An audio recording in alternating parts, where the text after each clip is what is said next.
इधर सर जी मुझे 18 से 17 साल हो रहे हैं दुकान में। पहले कारोबार अच्छा था, पैसे भी बहुत था। आजकल कारोबार नहीं है, आना महंगाई बहुत है। कारोबार का बस हालत ये जो अपना अभी सुबह का है जो यकीन करते बाहर का 5 रुपये भी काम नहीं किए।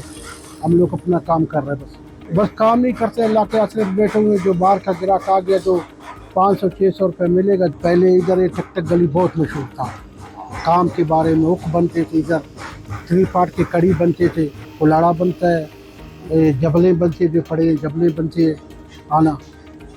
और अल्लाह पुण्य की देवी ये चेनिए बनती हैं, कुलंग बनती है, ये छुरी मुरी सातुल मातुल बारी मारी जबल मबल बन जाती है।